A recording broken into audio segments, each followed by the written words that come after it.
ആട്ടിടയാ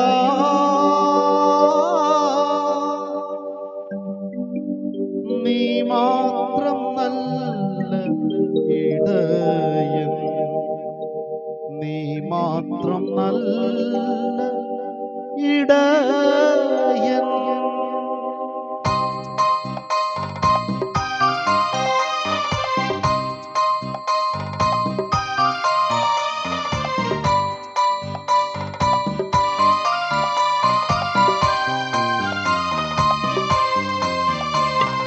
ആടുകൾക്കായി ജീവൻ നൽകിയ നീ മാത്രം നല്ല ഇടയൻ,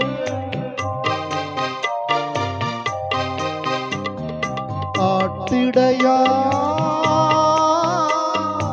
ആട്ടിടയാ നീ മാത്രം നല്ല ഇടയൻ, നീ മാത്രം നല്ല ഇടയൻ.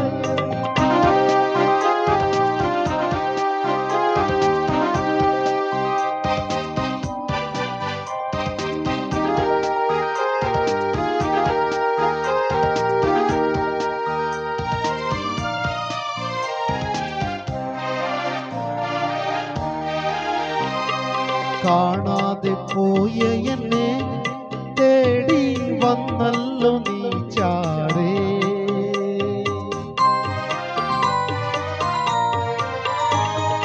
കാണാതെ പോയ എന്നെ തേടി വന്നല്ലോ നീ ചാരേ.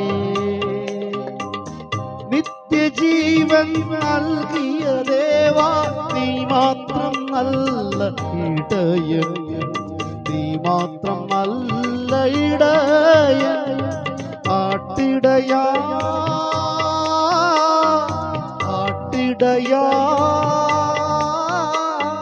നീ മാത്രം നല്ല ഇടയൻ, നീ മാത്രം നല്ല ഇടയൻ.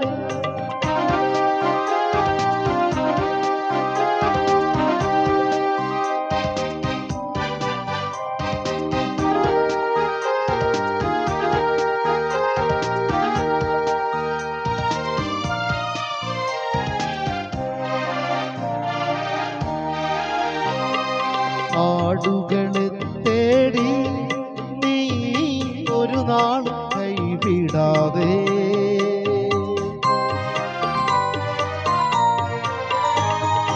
ആടുകളെ തേടി നീ ഒരു നാളും കൈവിടാതെ, അന്ത്യത്തോളം നടത്തുന്ന ദേവാ നീ മാത്രം നല്ല ഇടയൻ, നീ മാത്രം നല്ല ഇടയൻ. ആട്ടിടയാ ആട്ടിടയാ നീ മാത്രം നല്ല ഇടയൻ, നീ മാത്രം നല്ല ഇടയൻ. ഇലപൊഴിയും കാലങ്ങൾക്കപ്പുറം തളിരണിയും കാലമുണ്ടതോർക്കണം, കവിളിലൂടൊഴുകുന്ന കണ്ണീരിനപ്പുറം പുഞ്ചിരിയുണ്ടെന്നതും ഓർക്കണം. പ്രത്യാശയോടെ നീ ദൈവത്തെ നോക്കിയാൽ ഉത്തരം നൽകുമെന്നറിഞ്ഞിടേണം, അവനുത്തരം നൽകുമെന്നറിഞ്ഞിടേണം.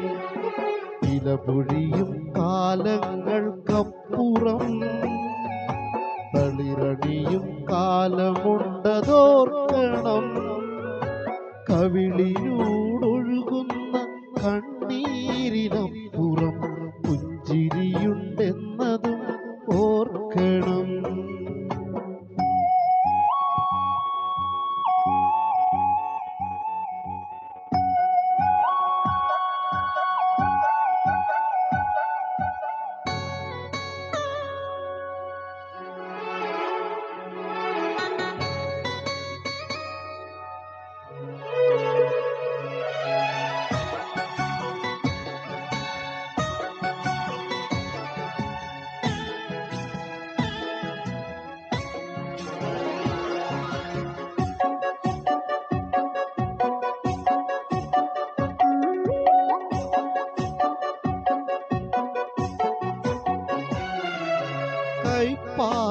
വേദനകൾക്കപ്പുറം മധുരത്തിൻ സൗഖ്യമുണ്ടതോർക്കണം.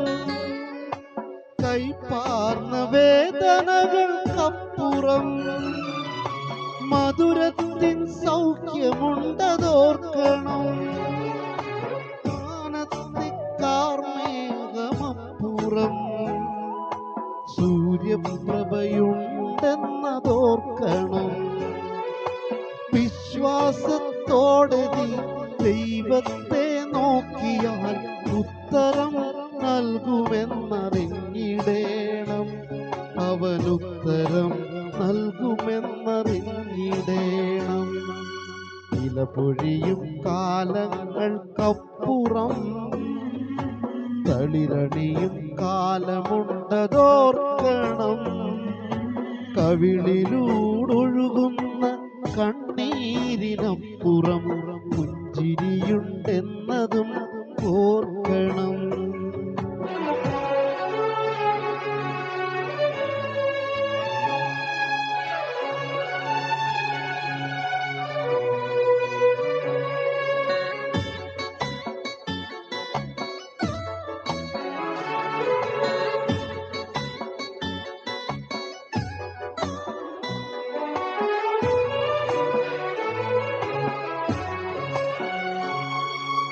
ഇരുളാർന്ന രാവുകൾക്കുമപ്പുറം പുലരി തൻ ശോഭയുണ്ടതോർക്കണം.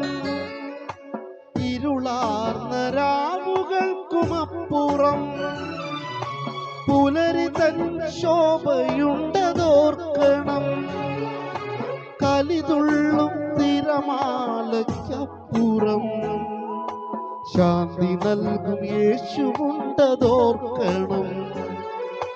വിശ്വാസത്തോടെ നീ ദൈവത്തെ നോക്കിയാൽ ഉത്തരം നൽകുമെന്നറിഞ്ഞിടേണം. അവനുത്തരം നൽകുമെന്നറിഞ്ഞിടേണം.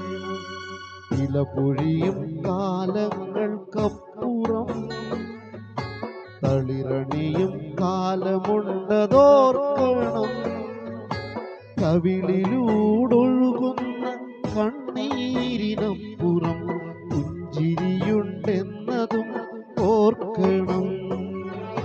പ്രത്യാശയോടെ നീ ദൈവത്തെ നോക്കിയാൽ ഉത്തരം നൽകുമെന്നറിഞ്ഞിടേണം. അവനുത്തരം നൽകുമെന്നറിഞ്ഞിടേണം. ഇലപൊഴിയും കാലങ്ങൾക്കപ്പുറം തളിരണിയും കാലമുണ്ടതോർക്കണം. കവിളിലൂടൊഴുകുന്ന കണ്ണീരിനപ്പുറം പുഞ്ചിരിയുണ്ടെന്നതും ഓർക്കണം.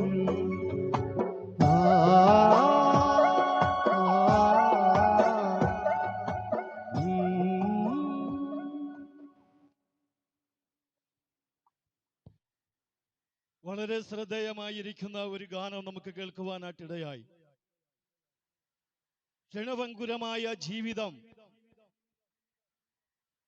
അത് അവസാന നാളുകളിൽ മനുഷ്യൻ ആഗ്രഹിക്കുന്നത്, ചിന്തിച്ചിരുകൊണ്ടിരിക്കുന്നത്, മരണത്തിന് ശേഷം ഒരു ജീവിതം ഇല്ല, മരണം കൊണ്ട് സകലതും അവസാനിച്ചു എന്നാണ് സകല മനുഷ്യരും ചിന്തിക്കുന്നത്. എന്നാൽ വിശുദ്ധ ബൈബിൾ ഇങ്ങനെ പറയുന്നു, മരണശേഷം ഒരു നിത്യമായ ജീവിതത്തിന് വേണ്ടി മനുഷ്യരെ സംജാതമാക്കുന്നത് വിശുദ്ധ ബൈബിളാണ്. ബൈബിളിൽ നമ്മൾ പഠിക്കുമ്പോൾ മാത്രമാണ് നിത്യരക്ഷയുടെ കാരണഭൂതനായിരിക്കുന്ന കർത്താവായ യേശു ക്രിസ്തുവിലൂടെ നിത്യജീവിതമുണ്ട് എന്ന് പ്രതീക്ഷയും പ്രത്യാശയും നൽകുകയാണ്. എന്നാൽ എന്തുകൊണ്ടാണ് ഇങ്ങനെ ഇത്രയും സഹോദരങ്ങൾ ഈ ദേശത്ത് വന്ന് ഇങ്ങനെ പരസ്യമായ ലജ്ജ കൂടാതെ പ്രസംഗിക്കുന്നത് എന്ത് എന്ന് ഒരുപക്ഷെ ചുരുക്കം ചിലർ ചിന്തിച്ചിരിക്കാം. എന്നാൽ നിങ്ങളുടെ തെറ്റിദ്ധാരണകൾ മാറ്റുവാൻ വേണ്ടി പ്രാരംഭമായിട്ട് ഞാൻ പറയുകയാണ്, ഞങ്ങൾ ഏതെങ്കിലും മതത്തിന്റെ വക്താക്കളല്ല, ഏതെങ്കിലും മതത്തെക്കുറിച്ച് പറയാൻ വേണ്ടിയിട്ടല്ല ഞങ്ങൾ നിങ്ങളുടെ മുമ്പിലായിരിക്കുന്നത്, ഏതെങ്കിലും രാഷ്ട്രീയ പ്രസ്ഥാനക്കാരുടെ ആളുകളല്ല ഞങ്ങൾ. ഏതെങ്കിലും മതം മാറ്റാനോ മതപരിവർത്തനം നടത്താനോ ഏതെങ്കിലും സഭയിലേക്ക് ആളുകളെ ചാക്കിട്ട് പിടിക്കാനുള്ള ശ്രമമല്ല ഞങ്ങൾ ഇന്ന് നിങ്ങളുടെ മുമ്പിൽ അവതരിപ്പിക്കുന്ന കാര്യങ്ങളൊന്നും. എന്നാൽ ഒരു കാര്യം ഞങ്ങൾക്ക് വളരെ വ്യക്തമായി നിങ്ങളോട് പറയാനുണ്ട്. ഈ അങ്കമാലിയുടെ വിവിധ ഭാഗങ്ങളിൽ നിന്നുള്ള ഒരുപറ്റ സഹോദരങ്ങളാണ് നിങ്ങളുടെ മുമ്പിലായിരിക്കുന്നത്. ഒരു കാലത്ത് ജീവിതത്തിൽ ലക്ഷ്യമില്ലാതെ, അർത്ഥമില്ലാതെ, സുബോധമില്ലാതെ തകർക്കപ്പെട്ടവരായി നിരാശയിൽ കഴിഞ്ഞ, നീഴ്ചയിൽ കിടന്ന, മദ്യത്തിനും മയക്കും അടിപ്പെട്ട് കിടന്ന അനേക ജീവിതങ്ങൾ, എല്ലാവരും തള്ളപ്പെട്ട് ഉപേക്ഷിക്കപ്പെട്ട് കിടന്ന ഞങ്ങളിൽ പലരെയും ഈ ലോകത്തിന്റെ സൃഷ്ടാവായ, പ്രപഞ്ച സൃഷ്ടാവായ കർത്താവായ യേശു ക്രിസ്തു ഞങ്ങളെ തേടി വന്നു, ഞങ്ങളെ കണ്ടു, ഞങ്ങളെ സ്നേഹിച്ചു എന്ന ഒറ്റ കാരണം കൊണ്ടാണ് ഇന്ന് പകൽക്കാലം നിങ്ങളുടെ മുമ്പിൽ കടന്നു വന്ന് ഞങ്ങൾ പറയുന്നത് ഈ യേശു ജീവിക്കുന്ന ദൈവമാണ്. യേശു ഒരു മതസ്ഥാപകനല്ല, ഒരു പ്രത്യേക മതവിഭാഗത്തിന്റെ ദൈവമല്ല. യേശു ഈ ലോകത്തെ സകല ജനങ്ങൾക്ക് രക്ഷ നൽകുവാൻ വേണ്ടി സ്വർഗത്തിൽ നിന്ന് ഇറങ്ങി വന്ന ജീവനുള്ള സർവശക്തനും സർവജ്ഞാനും സർവ്വയായ യേശുവാണ് ഇന്ന് ഞങ്ങൾ പ്രസംഗിക്കുന്നത്. അതുകൊണ്ട് പ്രത്യേക വിഭാഗത്തിന്റെ ദൈവമല്ല. യേശു ഒരു മതസ്ഥാപനല്ല. എന്നാൽ തന്നെ അന്വേഷിക്കുന്ന ബുദ്ധിമാനുണ്ടോ എന്ന് ദൈവം സ്വർഗത്തിൽ നോക്കിക്കൊണ്ടിരിക്കുന്നു. അങ്ങനെ ഞങ്ങൾ ചിലരെ കൃപയാൽ, ദൈവത്തിന്റെ കരുണയാൽ യേശുവിലേക്ക് നോക്കി പ്രാർത്ഥിപ്പാനും യേശുവിനെ വിളിച്ചപേക്ഷിപ്പാനും ഈ ലോകം തരാത്ത ദിവ്യമായ ശാന്തി സമാധാനം ഞങ്ങൾക്ക് ലഭിപ്പാൻ കഴിഞ്ഞെന്ന ഒറ്റക്കാരണം കൊണ്ടാണ് ഞങ്ങൾ നിങ്ങളുടെ മുമ്പിലായിരിക്കുന്നത്. നേരത്തെ ഇവിടെ സൂചിപ്പിച്ച പോലെ എന്റെ പേര് വർഗീസ് എന്നാണ്. തൊട്ടടുത്ത പ്രദേശമായ മൂക്കുന്ന് പഞ്ചായത്ത് ആഴകം കരയിലാണ് ഞാൻ ജനിച്ചു വളർത്തപ്പെട്ടത്. ഒരു ക്രിസ്ത്യൻ കുടുംബത്തിലാണ് ഞാൻ ജനിച്ചത്. പള്ളിയോട് ചേർന്നാണ് എന്റെ വീട്. അതുകൊണ്ട് എല്ലാ ആഴ്ചയിലും ഞാൻ പള്ളി ആരാധനയിൽ പങ്കെടുക്കും. അവിടെ ഗായക സംഘത്തെ പാട്ട് പാടും, ഗിറ്റാർ വായിക്കും. പക്ഷെ യേശു ക്രിസ്തുമായിട്ട് യാതൊരു ബന്ധവും ഞങ്ങൾക്കില്ലായിരുന്നു, എനിക്കില്ലായിരുന്നു. ഞങ്ങളുടെ മാതാക്കളും എന്റെ 3 സഹോദരൻ 2 സഹോദരിമാരുണ്ട്. അവരെല്ലാം വളരെ ഭയത്തോടെ ഭക്തിയോടെ ജീവിക്കുന്നവരായിരുന്നു. എന്നാൽ ഈ ലോകത്ത് അനേക ചെറുപ്പക്കാർ ചിന്തിക്കുന്ന പോലെ ഈ ലോകത്തിലെ ദൈവം എന്ന് പറയുന്നത് പണമാണെന്ന് വ്യക്തമായി ചിന്തിക്കുകയും എങ്ങനെയെങ്കിലും പണമുണ്ടാക്കാൻ ആഗ്രഹത്തോടെ പാലക്കാട് ജില്ലയിൽ അട്ടപ്പാടി എന്ന പ്രദേശത്ത് കടന്നുപോയി അവിടെ കൃഷി ചെയ്തുണ്ടാക്കുന്ന രാമച്ചത്തൈലം, ചന്ദ്രതൈലം, തെരുവത്തൈലം ഇതെല്ലാം വാങ്ങി വിദേശത്തും മറ്റ് സ്റ്റേറ്റുകളിലും കൊണ്ടുപോയി ഇഷ്ടംപോലെ പണമുണ്ടാക്കാൻ എനിക്ക് കഴിഞ്ഞു. എന്നാൽ നിർഭാഗ്യം എന്ന് പറയട്ടെ, എനിക്ക് 21 വയസ്സ് പ്രായമുള്ളപ്പോൾ ഞാൻ ഒത്തിരി പണം സമ്പാദിച്ചു. എന്നാൽ അതോടുകൂടെ ചില ദുശീലങ്ങൾ എന്റെ ജീവിതത്തേക്ക് കടന്നു വരാനിടയായി. പുകവലിക്കാരൻ ഞാൻ പുകവലിക്കാൻ തുടങ്ങി, മദ്യപിക്കാരൻ ഞാൻ മദ്യപിക്കാൻ തുടങ്ങി. ചുരുക്കി പറഞ്ഞാൽ ഞാൻ പൂർണ്ണമായി മദ്യത്തിന് മയക്കും അടിപ്പെട്ട വ്യക്തിയായി തീർന്നു. രാവിലെ കിടക്കൽ എഴുന്നേൽക്കണമെങ്കിൽ എനിക്ക് മദ്യം കുടിക്കണം. എന്റെ കൈകാലുകൾ ശക്തമായി വിറയ്ക്കും. ഒരു വാക്ക് പറയണമെങ്കിൽ മദ്യം കുടിച്ചേ മതിയാകൂ. 2 അടി നടക്കണമെങ്കിൽ മദ്യം കുടിക്കണം. അങ്ങനെ എല്ലാ രീതിയിലും പൂർണ്ണമായി അതിന് അഡിക്റ്റായി എന്റെ ജീവിതം എല്ലാം കൊണ്ട് തകർക്കപ്പെട്ടവനായി മാറി. കുടിച്ചു കഴിഞ്ഞാൽ എനിക്ക് പിന്നെ സുബോധമില്ലാത്ത അവസ്ഥയിലേക്ക് വന്നു. എന്റെ ബിസിനസ് തകരാൻ തുടങ്ങി. അങ്ങനെ എന്റെ വീട്ടുകാരും നാട്ടുകാരെല്ലാം ഉപേക്ഷിക്കപ്പെട്ടു. അങ്ങനെ എന്റെ വീട്ടുകാർ നിർദ്ദേശപ്രകാരം, നിർബന്ധപ്രകാരം വർഷങ്ങൾക്ക് മുമ്പ്, 40 വർഷങ്ങൾക്ക് മുമ്പ് ഞാൻ ആടകത്ത് വന്ന ഇടയായി. അന്നൊക്കെ നാട്ടിൽ ഇഷ്ടം പോലെ സുലഭം പോലെ നാടൻ ചാറാൻ കിട്ടുന്ന സമയമാണ്. രാവിലെ മുതൽ മുക്കി കുടിച്ച് ലക്ഷ്യമില്ലാതെ, അർത്ഥമില്ലാതെ ഭ്രാന്തനെ പോലെ അങ്കമാലി, ചാലക്കുടി, അതുപോലെ തന്നെ നെടുമ്പാശ്ശേരി, കൊച്ചിൻ എയർപോർട്ട് പശുവിലെ താടിയും മുടി നീട്ടി വളർത്തിയ ഒരു ഭ്രാന്തനെ പോലെ അലഞ്ഞു തിരിഞ്ഞ് കാറ് നടന്ന ഒരു മനുഷ്യനാണ് ഞാൻ. എന്റെ നാട്ടിൽ എന്നെ സ്നേഹിപ്പാൻ എനിക്ക് ആരും ഉണ്ടായില്ല. കാണുന്നവർ എന്നെ കല്ലെടുത്തെറിഞ്ഞ് ഓടിക്കും. കാരണം എനിക്ക് കുടിച്ചു കഴിഞ്ഞാൽ സുബോധമില്ല. ഒരു ഭ്രാന്തനെ പോലെ ചുറ്റുപാട് വീടുകളിൽ വിഷയമുണ്ടാക്കും, പ്രശ്നമുണ്ടാക്കും, വഴക്കുണ്ടാക്കും, തല്ലുണ്ടാക്കും. അതുകൊണ്ട് എന്റെ വീട്ടുകാർ എന്നെ ഉപേക്ഷിച്ചു. എന്റെ നാട്ടുകാർക്ക് തലവേദനയായി. അങ്ങനെ എല്ലാവരും തള്ളപ്പെട്ട് ഉപേക്ഷിക്കപ്പെട്ടവനായി. 40 വർഷങ്ങൾക്ക് മുമ്പ് ഈ പ്രദേശങ്ങളിൽ അലഞ്ഞു തിരിഞ്ഞ് ഭ്രാന്തനെ പോലെ ജീവിച്ച ഒരു മനുഷ്യനായിരുന്നു ഞാൻ. കാണുന്നവർ കല്ലെടുത്തെറിഞ്ഞ് ഓടിക്കും. ഒരാളും എന്നെ സ്നേഹിക്കാനില്ല. അപ്പോൾ സത്യം മനസ്സിലാക്കി ഈ ലോകത്ത് ജീവിച്ചിട്ട് കാര്യമില്ല. പല പ്രാവശ്യം ആത്മഹത്യക്ക് വേണ്ടി ശ്രമിച്ചു. അവിടെയെല്ലാം ഞാൻ പരാജയപ്പെട്ടു. അങ്ങനെ 1986 ജനുവരി മാസം 3-ാം തീയതി ഞാൻ ആത്മഹത്യക്ക് വേണ്ടി ഒരുങ്ങി എന്റെ ഭവനത്തിരിക്കുമ്പോൾ 2-3 പാവപ്പെട്ട സൗകര്യമാർ ഇതേപോലെ ഇന്ന് വന്നതുപോലെ എന്റെ വീട്ടിലേക്ക് വന്ന് എന്നോട് പറഞ്ഞു, മനസ്സിൽ നിന്നെ സ്നേഹിക്കുന്ന യേശുവുണ്ട്, നിന്നെ രക്ഷിക്കാൻ യേശുവിന് കഴിയുമെന്ന് പറഞ്ഞപ്പോൾ ഞാൻ അവരുമായി തർക്കിച്ചു. നിങ്ങളിത് വയറ്റിപ്പഴപ്പായിട്ട് നടക്കുന്ന ആളുകളാണ്, അതുകൊണ്ട് എനിക്ക് താല്പര്യമില്ല. അതുകൊണ്ട് അവരെ വഴക്ക് പറഞ്ഞ് വിടാൻ ശ്രമിച്ചു. പക്ഷെ അവരെന്നെ വിട്ടില്ല. അവർ പറഞ്ഞു, യേശുവിന് നിനക്ക് വേണ്ടെങ്കിലും യേശു നിന്നെ കുറിച്ച് പദ്ധതിയുണ്ട് വർഗീസേ, അതുകൊണ്ട് നിന്റെ ജീവിതം യേശുവെ കൊടുക്കാൻ പറഞ്ഞപ്പോൾ ഞാൻ ചിന്തിക്കാൻ തുടങ്ങി. ഞാൻ അനേക പ്രതിശാസനങ്ങൾ വിശ്വസിച്ച വ്യക്തിയാണ്. രാഷ്ട്രീയ പാർട്ടികൾ കൊണ്ട് കൊടിപിടിക്കാൻ നടന്നിട്ടുണ്ട്. പക്ഷേ എന്റെ ജീവിതം സമാധാനമില്ല, സന്ധിയില്ല. ഈ പറയുന്ന യേശു വാസ്തവം ചിന്തിക്കാൻ തുടങ്ങി. ഞാൻ സൗര്യമാർ ചോദിച്ചു, സൗര്യമാരെ, ഞാൻ മാനസികമായി ശാരീരികമായി തകർന്നിരിക്കുന്ന വ്യക്തിയാണ്. ഇന്നല്ലെങ്കിൽ നാളെ ഞാൻ ആത്മഹത്യ ചെയ്യാൻ പോവുകയാണ്. നിങ്ങൾ പറയുന്ന യേശു വാസ്തവമായ സമാധാനം ദൈവമാണ് നിങ്ങൾക്ക് എന്റെ കണ്ണുകളിൽ നോക്കി പറയാൻ പറ്റുമോ? അത് സത്യമാണ് ചോദിച്ചപ്പോൾ ആ പാവ സൗര്യമാരെ കൈവശം വിശുദ്ധ ബൈബിൾ ഉണ്ടായിരുന്നു. ആ ബൈബിൾ അവർ മാറോട് ചേർത്ത് വെച്ചിട്ട് എന്നോട് പറഞ്ഞേ, ഞങ്ങൾ സേവിക്കുന്ന, ഞങ്ങൾ ആരാധിക്കുന്ന യേശു ജീവനുള്ള ദൈവമാണ്. ഇന്ന് നീ യേശുവിൽ വിശ്വസിച്ചാൽ നിന്റെ വിഷയങ്ങൾക്ക് പരിഹാരം തരുവാൻ, നിനക്ക് ശാശ്വതമായ ശാന്തി സമാധാനം തരുവാൻ യേശുവിന് കഴിയുമെന്ന് പറഞ്ഞപ്പോൾ ആ സഹോദരിമാരുടെ വാക്കുകൾ എന്നെ ചിന്തിക്കാൻ തുടങ്ങി. ഞാൻ അവരുടെ വാക്കുകളുടെ ശക്തിയെ ഞാൻ മനസ്സിലാക്കി. ഞാൻ പറഞ്ഞു എനിക്ക് വേണ്ടി പ്രാർത്ഥിക്കാൻ പറഞ്ഞു. ഞാൻ മുട്ടുമടക്കി അവർ ഉച്ചത്തെ എനിക്ക് വേണ്ടി ചുറ്റുനിന്ന് പ്രാർത്ഥിക്കാൻ ആരംഭിച്ചു. വെറും 5 മിനിറ്റ് മാത്രം അവർ നിന്ന് എനിക്ക് വേണ്ടി പ്രാർത്ഥിക്കാൻ തുടങ്ങിയപ്പോൾ എന്റെ കണ്ണുകൾ നിറഞ്ഞൊഴുകാൻ തുടങ്ങി. ഞാൻ ഉറക്കെ നിലവിളിക്കാൻ തുടങ്ങി, യേശുവേ, ഞാൻ മഹാഭാവിയായ മനുഷ്യനാണ്, എന്നോട് കരുണ തോന്നണമേ, എന്നെ രക്ഷിക്കണമേ, നീ എനിക്കൊരു ജീവിതം തന്നാൽ ഞാൻ നിനക്കായി ജീവിക്കാമെന്ന് ദൈവമേ എന്ന് ഉറക്കെ നിലവിളിച്ച് പ്രാർത്ഥിച്ച് എന്റെ ജീവിതത്തെ ഞാൻ പൂർണ്ണമായി യേശുവിന്റെ കരങ്ങളിൽ ഏൽപ്പിച്ച് എന്നെ തന്നെ സമർപ്പിച്ച് പ്രാർത്ഥിക്കാനിടയായി. അത്ഭുതം എന്ന് പറയട്ടെ, വെറും 5 മിനിറ്റ് എന്റെ ജീവിതത്തെ പൂർണ്ണമായി യേശുവിൽ ഞാൻ ഏൽപ്പിച്ചു കൊടുത്തപ്പോൾ എന്റെ ജീവിതത്തെ പണിയുവാൻ യേശു കരുണ തോന്നി. ഈ ലോകത്തിനകത്ത് വലിയ ശാന്തി സമാധാനവും അന്ന് മുതൽക്കാൽ വലിയവനാഥ് എന്റെ ജീവിതത്തേക്ക് നൽകി തരാണ്ടേ. അവിടെ നിന്ന് എഴുന്നേറ്റപ്പോൾ കഞ്ചാവിന് കിട്ടാത്ത, മയക്കുമരുന്ന് കിട്ടാത്ത, മദ്യത്തിന് കിട്ടാത്ത വലിയ ശാന്തി സമാധാനവും, മാതാക്കളിൽ നിന്ന് കിട്ടുന്ന സഹോദരന്മാരെ കിട്ടാത്ത, സുഹൃത്ത് കിട്ടാത്ത വലിയ സ്നേഹം അന്ന് മുതൽക്കാലം 40 വർഷങ്ങൾക്ക് മുമ്പ് വലിയവനാഥ് എന്റെ ജീവിതത്തിൽ നൽകി തന്നു. അതുകൊണ്ടാണ് ഇന്ന് ഞാൻ നിങ്ങളുടെ മുമ്പിൽ നിൽക്കുന്നത്. എന്നെ ശ്രദ്ധിക്കുന്ന പ്രിയ സ്നേഹിതരെ, എന്റെ ജീവിതം യേശുവിന് കൊടുത്തപ്പോൾ എന്റെ ജീവിതത്തെ ദൈവം അനുഗ്രഹിക്കാൻ തുടങ്ങി. എന്റെ ജീവിതത്തിൽ വലിയ മാറ്റം കണ്ട് നാട്ടുകാർക്ക് അത്ഭുതമായി, കൂട്ടുകാർക്ക് അത്ഭുതമായി, വീട്ടുകാർക്ക് സന്തോഷമായി. എന്നെ ബിസിനസ് നടത്താൻ വീട്ടുകാർ നിർബന്ധിച്ചു. പക്ഷേ ഞാൻ പറഞ്ഞു എനിക്ക് ബിസിനസ് വേണ്ട, എനിക്ക് യേശുവിന് വേണ്ടി ജീവിക്കണം. അങ്ങനെ യേശു ജീവിക്കാൻ ഞാൻ സമർപ്പിച്ചു. എന്നെ പോലെ മധ്യത്തിൽ താല്പര്യപ്പെടുക്കുന്ന അനേക ചെറുപ്പക്കാർ യേശുവിലേക്ക് കൊണ്ടുവരുവാൻ ദൈവം എന്നെ സഹായിച്ചു. അതിനുശേഷം 89 വിവാഹം കഴിച്ചു. എനിക്ക് അനുഗ്രഹപ്പെട്ട ദൈവമക്കളെ 2 മക്കളെ ദൈവം നൽകി തന്നു. മാത്രമല്ല എന്റെ ചെറുപ്പം മുതൽ എന്റെ സ്വപ്നമായിരുന്നു, ആഗ്രഹമായ തെരുവിൽ കഴിയുന്ന അനേക കുഞ്ഞുങ്ങളെ വളർത്തി പഠിപ്പിക്കാൻ എന്റെ ജീവിത സ്വപ്നമായിരുന്നു.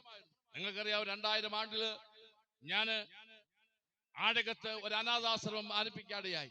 നിങ്ങൾ ഒരുപക്ഷെ കേട്ടിട്ടുണ്ടായി, ഇമ്മാനുവൽ ഓർഫൻ എന്ന സ്ഥാപനം അവിടെ ആരംഭിച്ചു. നിങ്ങൾക്കറിയാം, കഴിഞ്ഞ 25 വർഷങ്ങൾ കൊണ്ട് ഈ ശനിയാഴ്ച അവന്റെ 25ാം വാർഷികം ആരംഭിക്കുകയാണ്, സിൽവർ ജൂബിലി ആഘോഷിക്കുകയാണ്. 25 വർഷങ്ങൾ കൊണ്ട് ഏകദേശം 1200 കുഞ്ഞുങ്ങളെ, തെരുവിൽ ഉപേക്ഷിക്കപ്പെട്ട് കിടന്ന കുഞ്ഞുങ്ങളെ, തള്ളപ്പെട്ട കുഞ്ഞുങ്ങളെ കണ്ടെത്തി അവർക്ക് മാന്യമായ താമസവും ഭക്ഷണവും അവർക്ക് വിദ്യാഭ്യാസം കൊടുത്ത് സമൂഹത്തെ ഉന്നതാക്കി മാറ്റുവാൻ വലിയവനാഥ് ദൈവനെ സഹായിച്ചു.